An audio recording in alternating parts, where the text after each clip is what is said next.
On a beaucoup entendu parler de Donald Trump récemment dans l'actualité. Donald Trump. C'est l'un des hommes les plus puissants de la planète, ainsi que l'un des plus riches. Pourtant, rares sont ceux qui connaissent les secrets de sa richesse. Alors doit-il sa fortune à sa famille, à sa ruse, à ses talents d'homme d'affaires, à ses montages financiers? Laisse-moi aujourd'hui te conter l'ascension financière de Donald Trump, et je peux t'assurer que la manière dont il a gagné le plus d'argent est ignorée de tous.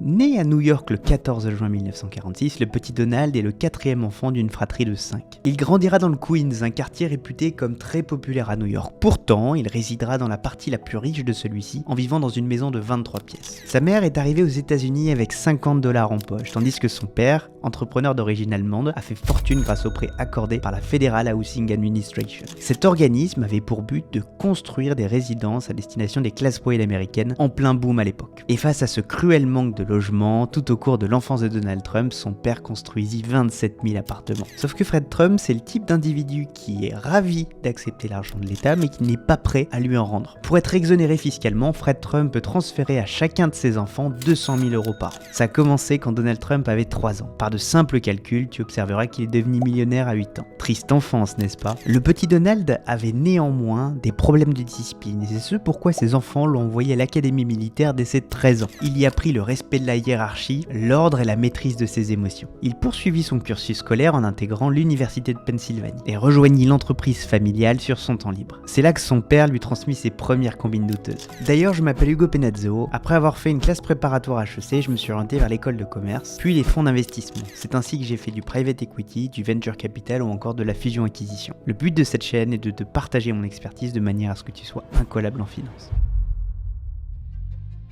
À 25 ans, la voie de Donald Trump était toute tracée. Il décida donc de se lancer officiellement dans l'immobilier avec un prêt de son père de $1 million.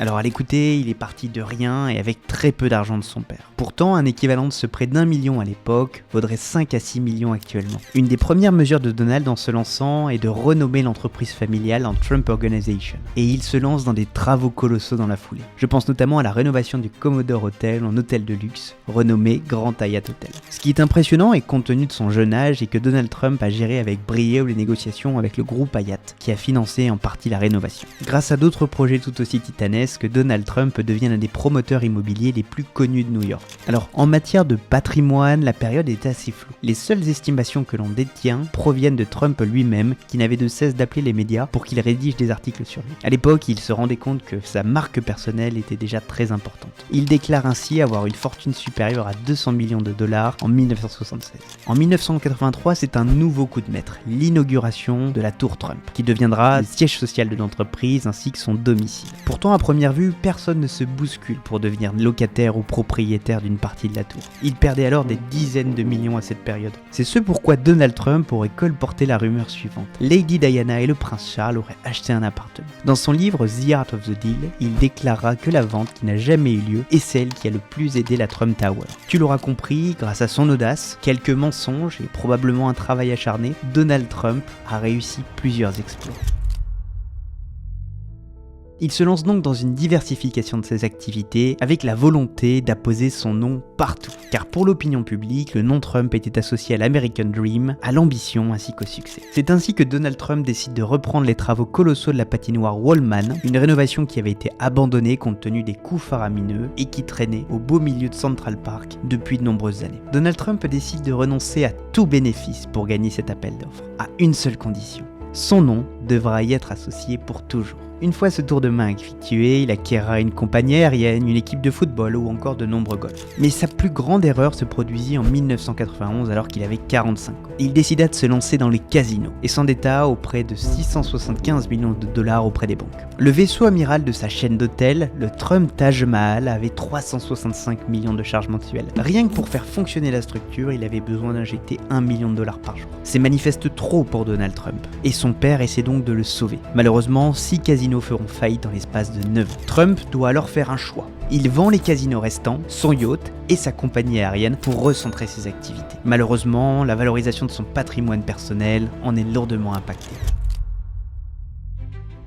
C'est à cette époque que Donald Trump décide donc de tout miser sur son image de marque. Rien n'est trop beau pour lui pour conquérir l'opinion publique. Il décide donc de s'entourer de magnifiques mannequins en achetant le concours Miss Univers, dont il restera l'heureux propriétaire pendant plus de 20 ans. Il se met à intervenir dans des films aussi, en mettant à disposition ses locaux en échange d'un rôle mineur. Il interviendra dans Sex and the City et Down the Hall. Et par la même occasion, il lança une galaxie de produits dérivés. Je pense notamment au steak Trump, l'université Trump, la vodka Trump, les jeux de société ou même ses bibles. En 1999, le père de Donald décède et lègue le restant de sa fortune à ses 4 enfants encore en vie. Et dans le cadre de sa poursuite de l'optimisation fiscale, il avait mis en place des GRAT, des Grantor Retain Annuity Trusts. Ce sont des produits financiers qui permettent de minimiser la valeur des donations afin d'éviter les taxes. Ainsi, ces GRAT regroupent de multiples centres commerciaux et 65 000 logements, pour une valorisation officielle de 45 millions de dollars. En réalité, ces enfants vendront la plupart du parc 10 ans plus tard pour le montant colossal de 670 millions. Ils ont ainsi économisé des centaines de millions d'euros d'impôts. Entrons un peu plus en détail du montage, puisque tu dois te demander comment cela fonctionne.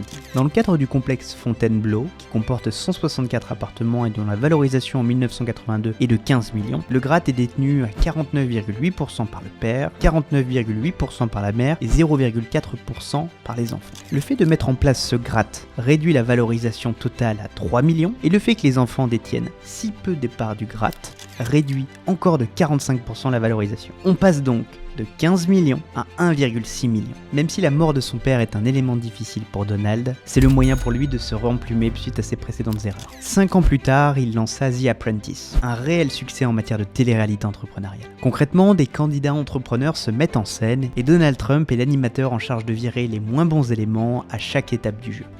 But Rod, you're fired.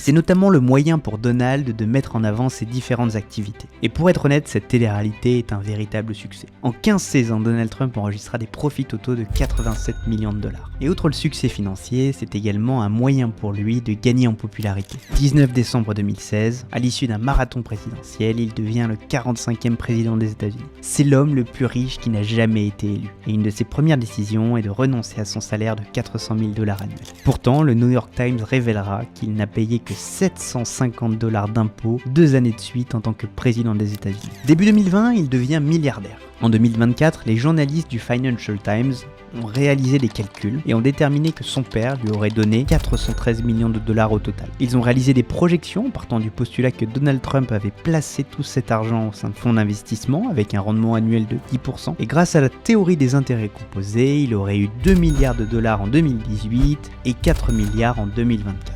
Bien au-delà de la fortune estimée à l'époque.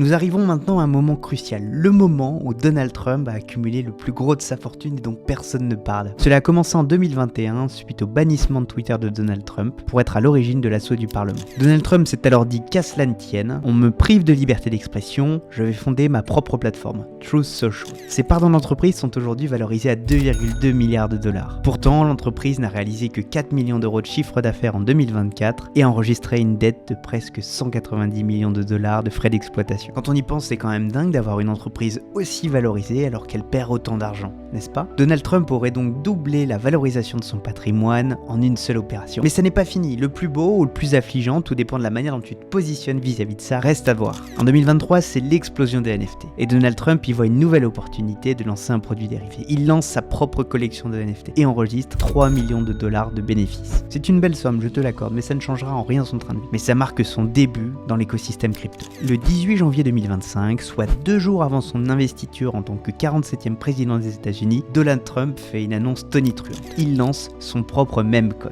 le Trump. Et là, financièrement parlant, ça tient du coup de génie. Les gens se ruent pour investir dans sa crypto. 7% des détenteurs de crypto-monnaies en achètent même. Donald Trump et ses proches gagnent 100 millions de dollars rien qu'en frais de transaction. Et comme Donald Trump et ses équipes détiennent 80% des crypto-monnaies en circulation, c'est déclaré sur le site, au plus haut historique, Donald Trump avait une fortune estimée à 62 milliards de dollars. Il faisait donc partie des 25 plus riches de la planète, 2 jours avant son investiture. Depuis, au moment où je tourne cette vidéo, la valorisation du patrimoine de Donald Trump est estimée à 16 milliards milliards de dollars. Et ce qui est génial grâce à la technologie blockchain, la technologie sur laquelle reposent les NFT et les crypto-monnaies qu'il a pu créer, est que tout est transparent. Nous avons donc accès à ce que Donald Trump détient en perso, mais également ce que les entreprises de Donald Trump détiennent. Mais nous pouvons également voir les positions de ces entreprises. Son entreprise en matière de crypto, c'est World Liberty Fi. Au plus haut historique, il y a quelques jours, avant qu'il ne retire beaucoup d'argent vers une plateforme qui s'appelle Coinbase, il détenait 400 millions d'euros de crypto. Aujourd'hui, il n'en détiendrait plus que 35 millions, sur cette même adresse. Le reste étant manifestement sur Coinbase. Parmi les actifs que détient l'entreprise, on y voit de l'Ethereum pour 14 millions de dollars, du Hondo, une monnaie liée à la tokenisation immobilière, et j'en passe. Je te mets l'adresse de Donald Trump et l'adresse de son entreprise dans la description de cette vidéo.